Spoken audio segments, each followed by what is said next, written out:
बच्चों 5.2 का question number 8 हमारे पास में है। An AP consist of 50 term of which third term is 12 and the last term is 106। Find the 29th term. हमें कौन सा टर्म निकालना है? 29 वाला। अच्छा, कोई भी टर्म अगर हमें निकालना है तो हम nth टर्म का फॉर्मूला लगाते हैं। तो पहले हमें पता होना चाहिए फर्स्ट टर्म और कॉमन डिफरेंस ए और डी की वैल्यू हमें पता होना चाहिए। उसको निकालने के लिए इसने कुछ चीजें हमें गिवन है। इसने कहा है कि थर्ड टर्म कितना है बेटा? 12 है। एक इक्वेशन तो हम इससे बना लेंगे। अच्छा, इसमें टोटल 50 टर्म है और लास्ट टर्म 106 है। तो आप बताइए कि 50वें नंबर पर कौन सी टर्म आएगी? ऑब्वियसली सर यही आएगी, क्योंकि टोटल 50 टर्म है और ये लास्ट टर्म है, तो 50वें नंबर पर ये वाली टर्म आएगी। तो हमें दूसरी इक्वेशन यहां से मिल जाएगी। मतलब अगर हम यहां पर देखें तो हमें ये पता चल गया थर्ड नंबर पे 12 आ रहा है, ए थर्ड, उसको हम ऐसे लिख सकते हैं a प्लस 2d। कितना आ रहा है? 12। हमें ये पता चल गया a 50 लास्ट वाला टर्म, उसको हम लिख सकते हैं a प्लस 49d an के फॉर्मूले से। वो कितना आ रहा है? 106। ये हो गया इक्वेशन नंबर फर्स्ट, ये इक्वेशन नंबर सेकेंड। दोनों को एलिमिनेशन से सॉल्व करके हमें a और d का वैल्यू मिल जाएगा। ठीक है, from equation number first and equation number second by elimination method। First equation बेटा क्या है? a plus 2d is equal to 12। Second equation है a plus 49d is equal to 106। अच्छा, एक क्रॉस हो सकता है बट अभी दोनों प्लस के हैं, हमें एक प्लस का चाहिए और एक माइनस का चाहिए। तो यहां पर क्या लिखेंगे हम? On subtraction. तो ये प्लस का माइनस, प्लस का माइनस, प्लस का, ये क्रॉस हो गया। अब 2d में से अगर हम माइनस का 4d करेंगे तो माइनस का 2d बचेगा। अच्छा, यहाँ 49 है, ठीक है। तो कितना आ जाएगा? माइनस का 47d। और 106 में से 12 माइनस करो तो कितना आ रहा है? 90, माइनस का 94। तो d is equal to minus 94 upon minus 47। Minus से माइनस क्रॉस कर दो तो d का वैल्यू हमारे पास कितना आ गया बेटा? 2। अब इस वैल्यू को या तो आप फर्स्ट इक्वेशन में पुट कर लीजिए या फिर सेकेंड इक्वेशन में, जिससे आपको किसका वैल्यू मिल जाएगा? a का वैल्यू मिल जाएगा। Put the value of d in equation number first. First equation क्या है बेटा? a plus 2d is equal to कितना है? 12। d का वैल्यू 2 आया है, यहां पर पुट करते हैं। a प्लस 2 इंटू डी का वैल्यू कितना है? 2 is equal to 12। a plus 4 is equal to 12। Plus का 4 है, इस साइड आकर माइनस, तो कितना आ गया? a का वैल्यू 8 आ गया। अब a भी निकल गया है और d भी आ गया है। अब हमें कौन सा टर्म पूछा था उसने? सर हमें पूछा था a29। a29 क्या होगा बेटा? a प्लस 28d, यही होगा। a का वैल्यू कितना है? 8। 29 इंटू डी का वैल्यू कितना है बेटा? 2। तो a29 मल्टीप्लाई करो, ये कितना हो रहा है? 58। 58 इसमें प्लस कर दो, 58 होगा ना? ठीक है, 58 का प्लस कर दो, कितना आ रहा है?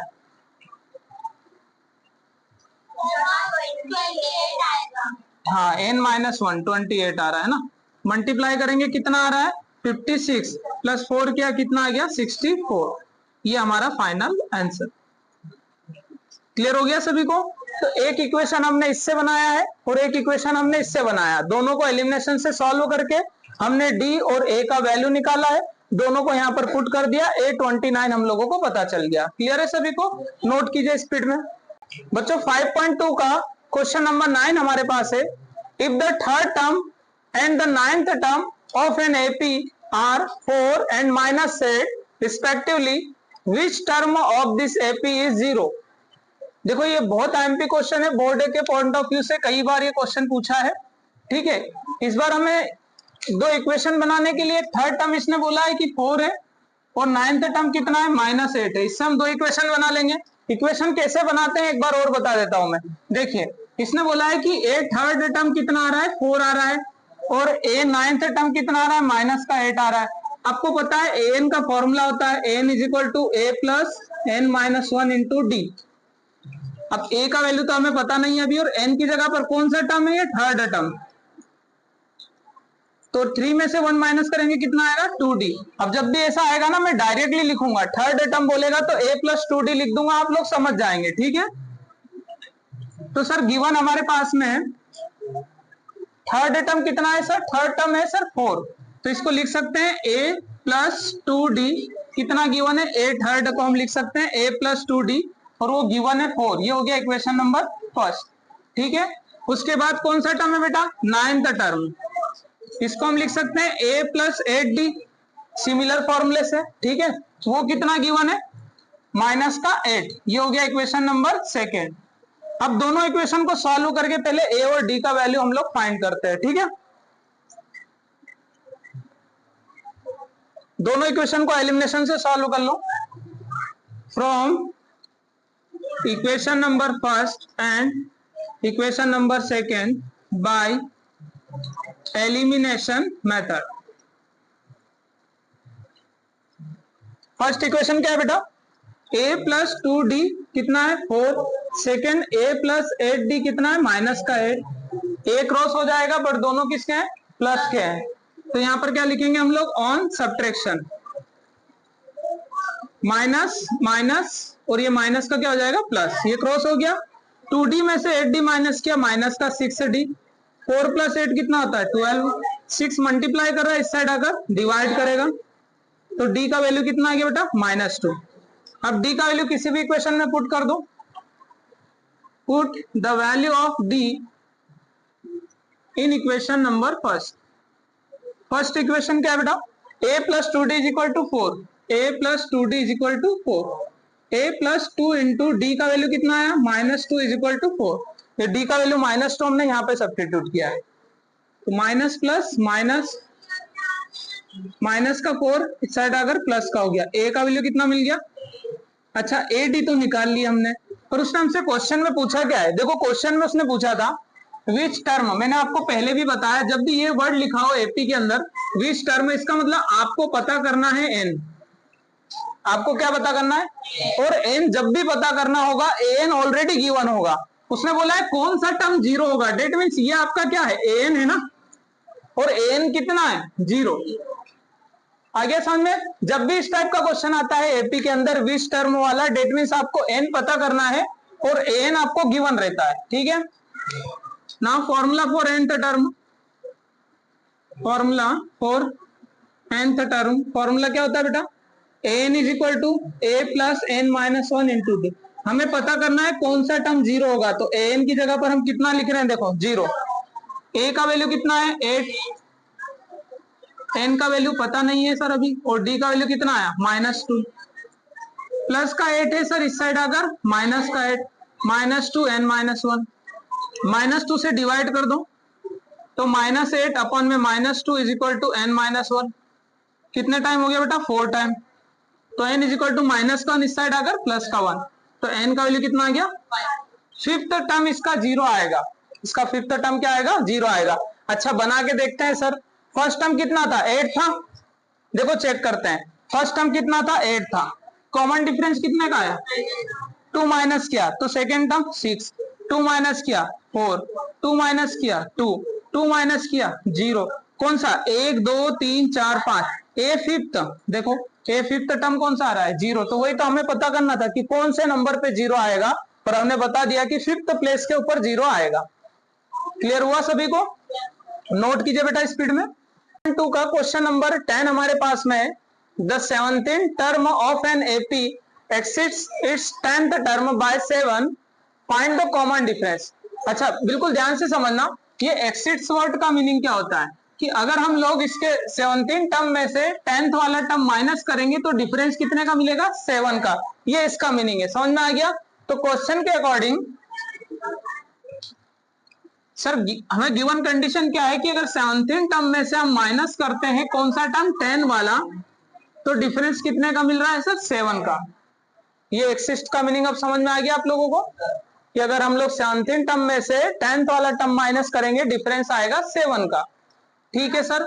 इसको हम क्या लिख सकते हैं a प्लस 16d माइनस, इसको लिख सकते हैं a plus 9d, formula for nth term से ब्रैकेट ओपन करते हैं, प्लस का है माइनस हो जाएगा, प्लस का है माइनस हो जाएगा, ए से ए क्रॉस हो गया, 16d में से 9d माइनस किया, कितना है बेटा 7d इज इक्वल टू 7, तो d इज इक्वल टू 7/7, तो d का वैल्यू कितना आ गया बेटा 1। ये हमारा आंसर हो गया। बस इसमें आपको स्टार्टिंग में इतना लेट कर लो आप लोग, let first term of AP is A and common difference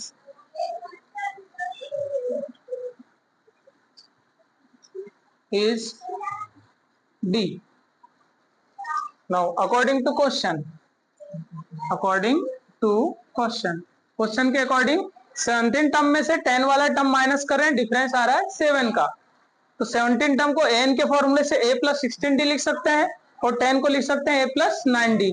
bracket इसलिए लगाया क्योंकि पीछे प्लस साइन है, जब ब्रैकेट ओपन करेंगे साइन चेंज होंगे, प्लस का माइनस, प्लस का, यहाँ से a से क्रॉस हो गया, d का वैल्यू हमें मिल गया 1, और यही हमें पता करना था बेटा, कॉमन डिफरेंस फाइंड करना था। This is our final answer. It is clear to all, note कीजिए बेटा। बच्चे स्टार्ट करते हैं क्वेश्चन नंबर 11। बहुत शानदार क्वेश्चन है।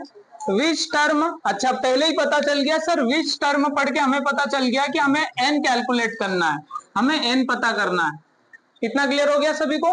विच term of AP 3, 15, 27, 39 will be, अच्छा यहाँ पर पढ़ना, अब आगे क्या लिखा है, 132 more than it's 54th term. कौन सा टर्म इसके 54th टर्म से 132 ज्यादा होगा, ये हम लोगों को पता करना है। क्लियर हो गया सभी को। क्वेश्चन में क्या बोल रहा है कि कौन सा टर्म है इसके पहले तो ये टर्म पता करेंगे, फिर इससे ज्यादा ये इसमें ऐड करेंगे। मेरी बात सुनो आप लोग ध्यान से बेटा, जब भी n कैलकुलेट करना होता है ना, आपको an का वैल्यू पता होना चाहिए, ये आपके पास में ऑलरेडी फाइंड होना चाहिए। क्लियर है सभी को। an नहीं होगा तो n आप कैसे कैलकुलेट करोगे, एक फॉर्मूले में आप एक किसी का वैल्यू निकाल सकते हो। तो सबसे पहले टारगेट हम बनाते हैं, इसमें an इन्होंने डायरेक्टली नहीं दिया, इसने बोला है कि an कैसे कैलकुलेट करेंगे कि 54 वाला टर्म निकालेंगे और उसमें कितना ऐड करेंगे 132, तब हमें पता चल जाएगा कि n कितना आ रहा है। ठीक है, ठीक है सर, स्टार्ट करते हैं। एपी क्या गिवन है बेटा सर, एपी है 3, 15, 27, 39 डेड डेज। ठीक है, फर्स्ट टर्म क्या है बेटा यहाँ पर, हियर सर फर्स्ट टर्म है 3, कॉमन डिफरेंस सेकेंड टर्म में से फर्स्ट टर्म माइनस किया सर, कॉमन डिफरेंस 12 का है। इतना क्लियर हो गया सभी को। सर हमें पहले पता करना है 54 टर्म कौन सा आ रहा है, तो हमें पता करना है n का वैल्यू कितना है 54। Formula for nth term, nth term का फॉर्मूला क्या होता है बेटा, an is equal to a plus n minus 1 into d. a 54 पता कर रहे हैं हम लोग, a का value sir 3, n 54 minus 1, d का वैल्यू कितना बेटा 12। a 54 is equal to 3 plus 54 में से 1 माइनस करो, कितना आ जाएगा 53 आ जाएगा, इंटू में कितना बेटा 12। तो a 54 is equal to 3 plus 12 का मल्टीप्लाई करो, कितना आ रहा है 12 का 3 में करेंगे पहले, कितना आएगा 12 36, 3 हासिल का कितना आ रहा है, कैरी किया 3 कैरी किया, और 12 पंजे 60 और 3 63 प्लस 3 8 कर दो, तो कितना आ गया ये 6 3 9। ये हमें पता चल गया 154 ये वाला टर्म आ रहा है। हमने इसलिए क्या पूछ रहा है हम लोगों से, कौन सा टर्म इस वाले टर्म से कितना ज्यादा होगा 132 ज्यादा होगा। तो हम पहले an पता करते हैं। सर an कितना हो जाएगा इस वाले टर्म से, a 54 से कितना ज्यादा 132, यही बोला ना क्वेश्चन में, इसी को हमें पता करना है कहां पर आ रहा है। ठीक है सर, 154 का वैल्यू कितना आया 639 प्लस 132, तो an का वैल्यू कितना मिल गया, ऐड कर लो बेटा इसको। अब आपको ये पता करना है कि ये कौन से नंबर पर आ रहा है, n कैलकुलेट करना है, an आपके पास में आ चुका है। मैं यही तो स्टार्टिंग में आपको समझा रहा था कि जब भी आपको n कैलकुलेट करना होगा an आपको गिवन होगा, पर इस बार an उसने अलग तरीके से दिया है। an उसने कैसे बोला कि इसका 54th टर्म निकालो पहले और उसमें कितना ऐड करो 132। अब पता करो कि ये कौन से नंबर पर आ रहा है। ठीक है, फॉर्मूला लगाते हैं again, formula for nth term क्या होता है फॉर्मूला बेटा, n is equal to a plus n minus 1 into D. हमें पता करना है 7 7 1 कौन से प्लेस पर आ रहा है, a का वैल्यू कितना है बेटा 3, n तो हमें फाइंड करना है, और d का वैल्यू कितना है 12। 3 प्लस का इस साइड आकर बेटा माइनस का हो जाएगा, इधर कितना आ गया 12 इंटू n माइनस 1, माइनस कर लो बेटा 7 6 8, ठीक है 12 में मल्टीप्लाई कर रहा है, इस साइड आकर डिवाइड कर लेगा, डिवाइड करो 12 6 जा 72, बचा कितना 4, वो कितना हो गया 48, 12 4 जा 48, तो 64 is equal to n minus 1, minus कौन है इस साइड अगर प्लस का हो जाएगा 64 प्लस 1, तो n का वैल्यू आ गया बेटा 65। हमें पता चल गया कि 65 वाला टर्म जो है वो इसके 54 टर्म से 132 ज्यादा होगा, ये हम लोगों को पता करना था। क्लियर हुआ सभी को, नोट कीजिए बेटा स्पीड में। नंबर 12, क्वेश्चन नंबर 12 हमारे पास है, two APs have the same common difference, the difference between their 100th term is 100, 100th term के बीच का डिफरेंस 100 है, what is the difference between their 1000th terms. ठीक है, क्वेश्चन को पहले समझो ध्यान से। तो दो एपीज गिवन है सर, कॉमन डिफरेंस दोनों में सेम है, कॉमन डिफरेंस दोनों में सेम है, 100th टर्म के बीच का डिफरेंस कितना आ रहा है बेटा 100, और 1000th टर्म के बीच का डिफरेंस हमें निकालना है। ठीक है, आप एक एग्जांपल से समझते हैं इसको। दो एपी बनाते हैं जिनका कॉमन डिफरेंस सेम होगा, तो एक हमने बनाया 2 4 6 8 10, कॉमन डिफरेंस कितने का बेटा 2 का, यहाँ पर कॉमन डिफरेंस कितने का चल रहा है 2 का। एक और एपी बनाते हैं और फर्स्ट टर्म कुछ और ले लेते हैं, ठीक है, उसको चालू करते हैं हम लोग 3 से चालू करते हैं, 3 में 2 प्लस किया 5, 5 में 2 प्लस किया 7, 7 में 2 प्लस किया 9, 9 में 2 प्लस किया, यहाँ भी कॉमन डिफरेंस कितने का है, क्वेश्चन में कहा था ना कॉमन डिफरेंस सेम रखना है। अभी ध्यान देना, इसने बोला है कि जो 100th टर्म होगी उसके बीच का डिफरेंस 100 आएगा, तो 1000 टर्म के बीच का डिफरेंस कितना आएगा। तो अभी हम 100 पे नहीं जाते, हम ऐसे समझते हैं कि जो सेकेंड टर्म होगी, जो सेकेंड टर्म हो रही है उसके बीच का डिफरेंस देख लेते हैं। तो सेकेंड टर्म के बीच का डिफरेंस कितना आ रहा है सर, इसकी सेकेंड टर्म कितनी है 4 है, इसकी सेकेंड टर्म कितनी है 5 है, तो वो कितना आ रहा है 1, कितना आ रहा है। अब मैंने आपसे पूछ लिया कि जो 5th टर्म होगी उसके बीच का डिफरेंस मुझे बताओ।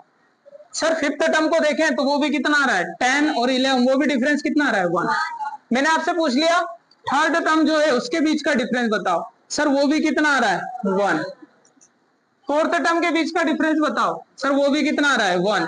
दैट मीन्स क्या हुआ बेटा कि अगर किसी दो एपीस आपके पास गिवन है और उनका कॉमन डिफरेंस सेम हो, बिल्कुल ध्यान से सुनना, अगर उनका कॉमन डिफरेंस सेम है तो अगर उनके 100 टर्म के बीच का डिफरेंस 100 आ रहा है, तो जो 1000th वाली टर्म होगी उनके बीच का डिफरेंस कितना आएगा 1000 या 100, 100 ही रहेगा, नहीं 1000 नहीं बेटा। ठीक, यहाँ पे 1 कहाँ चेंज हो रहा है, सभी जगह 1 ही है ना। तो अगर 100th टर्म के बीच का डिफरेंस 100 है तो 1000 टर्म के बीच का भी डिफरेंस 100 आएगा, 99th टर्म के बीच का भी डिफरेंस 100 आएगा, 47th टर्म के बीच का भी डिफरेंस 100 आएगा, 62 टर्म वाली उसका डिफरेंस 100 आएगा। कोई भी टर्म्स अगर आपसे पूछे उसका डिफरेंस कितना चलेगा 100 ही, क्योंकि कॉमन डिफरेंस दोनों में सेम है। समझ में आ गया सभी को ये, तो इसका आंसर कितना हो जाएगा 100, आ गया समझ में। अब इसको सॉल्व करके देखते हैं।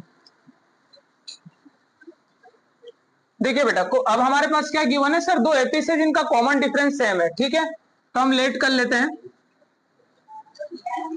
इन फर्स्ट एपीस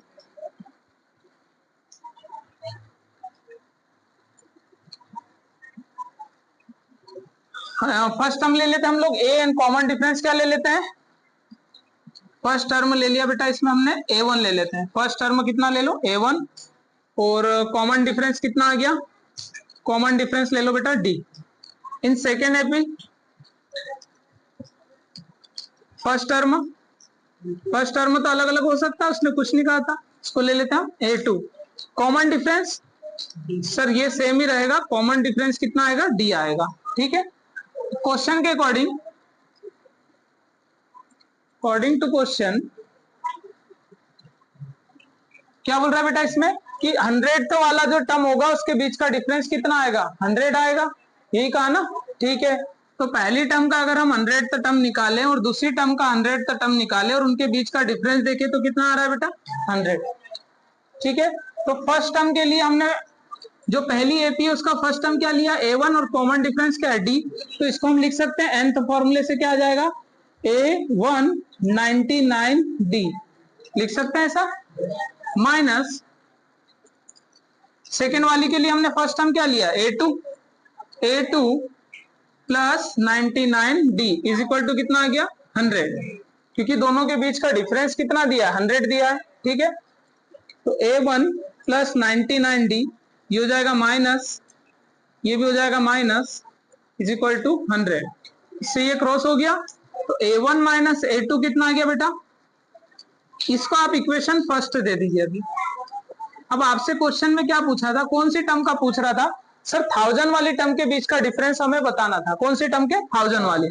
नाउ इसका 1000 और इसका 1000, दोनों के 1000 में से हमें माइनस करने पे कितना डिफरेंस आएगा ये हमें पता करना है, ठीक है सर। इसको हम लिख सकते हैं A प्लस 999D, ये फर्स्ट एपी का इसलिए A1 लिख लेते हैं, माइनस A2 999D, तो A1 999D ये हो गया माइनस A2 माइनस 999D, इससे ये क्रॉस हो गया बेटा, तो कितना आया, A1 माइनस A2, तो from equation number first, A1 minus A2 कितना आया था बेटा, 100, तो ये भी कितना आ जाएगा, 100। तो हमें पता चल गया कि अगर 100th वाली टर्म के बीच का डिफरेंस 100 है तो 1000 वाली टर्म के बीच का भी डिफरेंस कितना आएगा, 100 आएगा। इवन अगर कॉमन डिफरेंस सेम होगा तो कोई भी टर्म्स के बीच का डिफरेंस बिल्कुल सेम ही चलना है। क्लियर हो गया है सभी को, नोट कीजिए बेटा इसको। 3 digit number is divisible by 7, ये भी आईएमपी क्वेश्चन है, समझते हैं बेटा। हाउ मेनी का मतलब हो गया सर हमें n पता करना है, n कैलकुलेट करना है, ठीक है। How many 3 digit number is divisible by 7, हमें उन सारे 3 डिजिट नंबर को काउंट करना है जो कि 7 से डिवाइड होंगे। अच्छा 3 डिजिट नंबर चालू कहां से हो रहा है सर, 100 से, और एंड कहां पर हो रहा है, अब इनके बीच में हमें वो सारे नंबर्स काउंट करना है जो कि डिविजिबल है किससे, 7 से, ठीक है। तो अगर हम फर्स्ट टर्म पता कर लेते हैं तो हम एपी क्रिएट कर सकते हैं। तो 100 अगर डिवाइड हो रहा है क्या 7 से, सर नहीं होगा। 101 नहीं होगा, 102 नहीं हो रहा है, 103 नहीं हो रहा है, 105 नहीं हो रहा है, 105 सर 7 से डिवाइड हो जाएगा, तो फर्स्ट टर्म हमारे पास में क्या आ गया, so given APs first term आ गया सर 105। अब 7 8 करते जाइए, कितना हो जाएगा, 112, 7 8 किया 119, ठीक है, एंड सो ऑन। अच्छा n पता करना है सर, और आपने कई क्वेश्चन में बताया कि जब भी n कैलकुलेट करना होगा an हमारे पास ऑलरेडी गिवन होगा। अब यहाँ पर an गिवन है क्या सर, an गिवन तो नहीं है, पर हम लोग पता कर सकते हैं। इतना हमें पता है कि ये 999 से आगे नहीं बढ़ सकता है, क्योंकि क्वेश्चन में कहा है 3 डिजिट नंबर। तो अगर हम लास्ट का नंबर पता कर ले जो 7 से डिवाइड हो रहा है, वो हमारा an हो जाएगा लास्ट टर्म अगर हम पता कर ले, और ये पता कर लेंगे कि वो कौन से प्लेस पर आ रही है, ठीक है। तो लास्ट डिजिट क्या है बेटा, 999। देखो लास्ट टर्म कैसे पता करोगे, जो 7 से डिवाइड हो रही है, इस 999 को आप डिवाइड करो 7 से, 7 बन जा 7, कितना बच रहा है बेटा 2, 7 4 जा 28, कितना बच रहा है 1, 7 2 जा 14, कितना बच रहा है 5 नहीं बचेगा तो ये 7 से फुल्ली डिवाइड हो जाएगा, 5 नहीं बचेगा तो ये 7 से फुल्ली डिवाइड हो जाएगा, 5 नहीं बचना चाहिए इसलिए 5 को माइनस कर दो। तो 999 में से हम 5 को माइनस कर देते तो 994, ये वो नंबर होगा लास्ट का जो कि फुल्ली डिवाइड हो जाएगा किससे बेटा, 7 से। आया समझ में सभी को, ये वो नंबर हो जा जो फुल्ली डिवाइड है किससे, 7 से। बस अब तो हम an का फॉर्मूला लगा देते हैं। हियर a का वैल्यू कितना है बेटा 105, कॉमन डिफरेंस कितने का बेटा 7, और लास्ट टर्म हमारे पास में कितना आ रहा है an कितना है 994, और n हमें कैलकुलेट करना है। तो formula for nth term, formula क्या होता है बेटा, an is equal to a plus n minus 1 into d. an का वैल्यू 994, a का वैल्यू 105, n हमें कैलकुलेट करना है और d का वैल्यू है हमारे पास 7।